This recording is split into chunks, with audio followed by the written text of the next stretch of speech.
ঈদুল আজহাকে সামনে রেখে জমে উঠেছে মানিকগঞ্জের কামারপল্লী। কোরবানির পশু জবাইয়ের কাজে ব্যবহৃত ছুরি, দা এবং বটি ধার দেওয়া ও নতুন করে তৈরি করাতে কামাররা এখন ব্যস্ততম সময় পার করছেন। মোবারক হোসেনের প্রতিবেদনে থাকছে বিস্তারিত। সকালে শুরু হওয়া কর্মযজ্ঞ চলে গভীর রাত পর্যন্ত। কামার দোকানগুলোতে লম্বা লাইন, অপেক্ষামান গ্রাহকদের হাতে পুরনো ছুরি, বটি। তাদের চোখে তাড়াহুড়ো আর দোকানীদের চোখে শুধুই ক্লান্তি। স্থানীয় কামার রত্ন মিয়া বলেন, চাপ এত বেশি যে নতুন ছুরি বানানোর কোনো সুযোগ নেই, শুধু পুরনোগুলো ধার দিয়ে যাচ্ছি। অন্য এক কামার আলমগীর হোসেন জানান, লোহার দাম বেড়েছে, শ্রমিক নেই, বিদ্যুৎও ঠিকমতো থাকছে না। এ অবস্থায় নতুন অস্ত্র বানানো কঠিন। ক্রেতারাও পড়েছেন ভোগান্তিতে।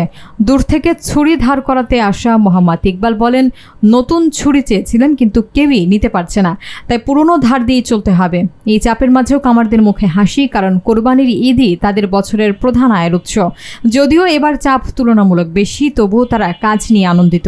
বিশেষজ্ঞদের মতে প্রশিক্ষণ এবং প্রযুক্তিগত সহায়তা পেলে কামাররা আরও দক্ষতা এবং গতি নিয়ে কাজ করতে পারতেন। পাশাপাশি সরকারি সহায়তা থাকলে নতুন অস্ত্র তৈরিও সহজ হতো। এই পরিশ্রমের পেছনে লুকিয়ে আছে কোরবানির উৎসবের বাস্তব রূপ। কাজের লোক ওখানে নাই, দিন দিন কমতেছে। এই আমাদের বাড়িতে ধরেন অনেকগুলো লোক ছিল, কিন্তু 15-20 জন, এখন অনলি আছে 4 জন।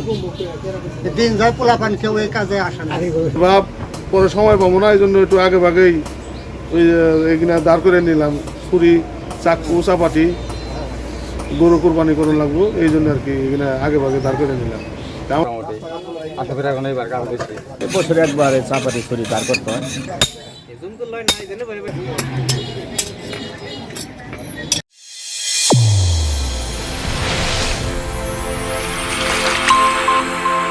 চ্যানেল A1 হৃদয়ের